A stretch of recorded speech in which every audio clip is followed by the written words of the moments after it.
Hello and welcome to part 2 of this DevTools course. In the first part we had a very introductory look at the DevTools, and in the second part we're going to take a look at the Elements panel. So typically to get to the Elements panel you've most likely right-clicked and inspect element. To start out with, let's just have a quick look at the layout. On the left you've got the DOM tree view, and on the right you've got a bunch of panes. Remember, it's not just styles that you can look at, there are a number of different panes for different use cases. But we'll just have a look at the DOM tree view for now. What this is showing you is the current state of your DOM. This is live, and by live I mean we can select some text, we can edit it, hit enter, and that will apply itself to the DOM in real time, and you'll see the update immediately. You can also move around nodes, so you can simply click and drag, and just like that you get a live preview for what that element would look like were it actually there, which is quite convenient. There we go. Let's talk about navigating the DOM. Let's say I'm at this div ID main and I simply want to get to footer. Well, I can use the down arrow key and I get to footer. I'm going to go back up. Let's say I want to go deeper and deeper, right? To do that, I can use the right arrow key. And if I just carry on pressing the right arrow key, it will essentially select child nodes of the currently selected node and continue that way. Likewise, if you select the left arrow key, that will collapse the nodes back again. So you can totally navigate this DOM structure using just the arrow keys. Editing HTML, right click and choose edit as HTML, and just like that, you can do so. You can actually edit this. And again, just like you'd expect, changes are applied in real time. If you so prefer, you can select just the node that you're interested in and edit that as HTML. It's really up to you. When you are able to edit things as HTML, that's pretty powerful, but DevTools does offer a few utility features, such as editing attributes. So for example, let's say I want to edit this source attribute. I can double click, and just like that, it's selected source. But attributes and attribute values are different things. So if I want to edit an attribute value, likewise, I just double click on the value itself, and it will highlight and it's ready to go, ready to edit. You can very easily add attributes by right-clicking and selecting Add Attribute, and you can begin to type in something new here. Deleting nodes is fairly straightforward and intuitive. You right-click and select Delete Node. You can also simply select the delete key on your keyboard. We've had a look at how to edit the DOM. What else can we do? We can extract useful information. Let's say we want to get the CSS selector of a node. Well, previously, we had copy as XPath, which has been around for a while. A recent feature of the DevTools is actually to copy a CSS path, which is very useful. So I'm going to copy this. I'm going to go to the console. Going to the console is not significant. I just want to show you some text. And if I paste that, as you can see, DevTools has put that into our clipboard. One thing to keep in mind is the selectors that DevTools will generate aren't always the most efficient. Not to say they will be inefficient, it's just keep in mind the logic will be slightly different to what you might use if you're writing a selector manually. You can also copy entire DOM structures as HTML. So again, back to the console just to show you some text. And we've got a nicely indented section of HTML directly corresponding to the parent node of which we copied. This will happily go in your code editor. In Sublime you can use Command-Shift-V to make sure the indentation is correct. I think we've covered, the important things of the DOM tree view. Again, it's fairly straightforward. You've also got this little breadcrumb trail right at the bottom. Again, it's fairly straightforward as to what it does. The deeper you go down, it will show you the trail which you took to get there. You can hover over these nodes. Like many things in the DevTools, this is all interactive. You can click on these nodes to go back to them so you don't kind of lose your way, so to speak. Yeah, I think that's it for the DOM tree view. We'll come back at that later. The styles pane is just one of the many panes in this right-hand section, and notice that I've resized this because we're talking about it. I want to give more prominence to that, so I do recommend you do that in your workflow as well. In the styles pane, many things are editable, but before we talk about what's editable and what's not, let's have a look at exactly what we can see. We've got a style rule. This is the section that's currently highlighted. On top of the style rule, we've got the file which it's contained within and the line number where it begins. Now again, earlier I was saying many things in the DevTools are interactive. You can single click on any of these sections. So if I single click the selector, I now have the ability to change the selector. Likewise, I can change this property. I can change this property value. This is one of the most common use cases that I have witnessed. It's inspecting an element it's finding the value and then tweaking it. Tweaking to see what it looks like.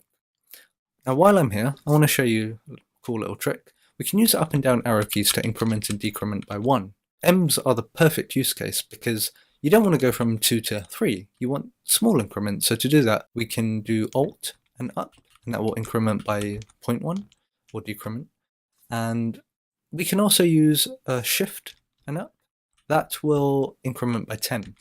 If I remove that value, you'll find that we get a bunch of autocomplete suggestions. So autocomplete in the DevTools is a thing. It's very useful. You get the same for properties. So I'm going to make a new property by clicking basically at the end of the last property. That will insert a new property for me. And if I just start typing, D, for example, you get a few suggestions. I'll select display, and I'll select it by pressing Tab, and that will automatically take me to the property value. Now, what's nice about where I am right now is it's realized what property I'm interested in, and it's providing me with valid CSS values for that property. So this is incredibly convenient. One thing you should keep in mind is that this is not exhaustive. I can't comment for this property in particular, but what you'll find with many of the properties, you don't get every single value. If you find that it's missing something critical, then feel free to raise a bug. I'm sure the Chrome team will be happy to fix it. That's something to keep in mind. Units are quite easy to edit. We've already had a look at how we can edit these sort of numerical units using shortcuts. Colors are fairly convenient because you can simply click on the color and you get this little color picker tool, which is super nice. On top of that, if I shift click on the square, I can view different formats of the color like HSL, Hex and RGB. Moving away from the style rules, let's take a look at this little plus button. What this will do is create a new selector based on the currently selected node. Here I selected a div with an ID of more details, and unsurprisingly, let's put that in the selector. Definitely makes sense. Triggering of pseudo classes. So let's take a look at something which changes its state based on hovering. These are perfect examples. If I hover over this row, it changes color. Now I want to find out that color. How do I do that? Well, I click here. With this node selected, I select hover. It's now triggered a hover state. And as you can see, the star rule has just suddenly appeared. And I can go ahead and edit that, and that will apply. Okay, maybe I didn't use the best color. You can see that's quite handy. Alright, so far we've looked at the DOM tree view, we've looked at editing the DOM, the breadcrumb trail, the styles pane, how you can add styles, edit styles, remove them if needed. If you just remove that property, also remove the value. And, oh, don't forget, you can also copy this entire style rule, and that will just work. You can put that into your code editor, Command-Shift-V and Sublime to maintain the indentation level. But I think that's it for the styles pane. We'll take a look at a few others. Computed. So this is really nice. This little, what I like to think of as a visual representation of the box model. Now, if you are learning about the box model, this is great. I don't use this too much, but again, it is very handy. Let me find something with a bit of padding. Here we go. Okay, or margin rather. These are all editable, which is super cool. I only found that out not too long ago. And what's nice is if you find something is a bit bigger than you expected, this is like the perfect place because you can find out, oh, is margin or is padding affecting the overall dimensions of this element. Event listeners. Event listeners are very powerful. Before I show you, let me find an element which will react based on some JavaScript. Okay, this. When I type in here, let me make this a bit smaller so you can see. When I begin to type in, let's try box, you can see that the list updates in real time. So it's fair to say that JavaScript is handling this for us, and if we select the DOM node in question, the input text box, indeed we can go to the Event Listeners tab and find out exactly what events are registered on that element. So the top level item is the event itself. Then you get the event handlers.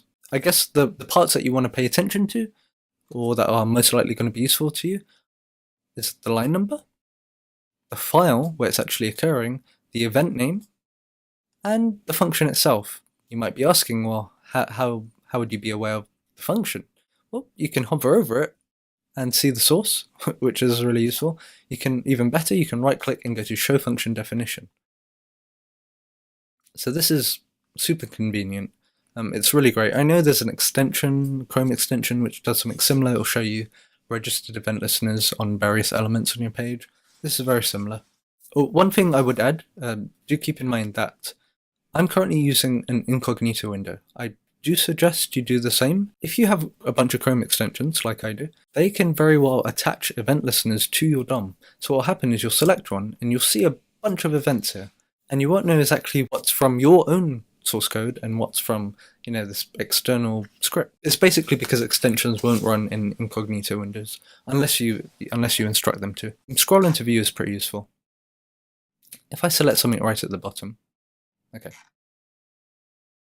So I'm at the top of the page now, and I've got the footer which is selected. Just by hovering over it, you get a little tooltip in the viewport which shows the general direction of the element, because DevTools knows that it's not in your viewport and it's trying to be helpful. Even better, right-click, scroll into view. It will take you straight to the element, which is very useful. Okay, well, that's it for now. Thank you for watching.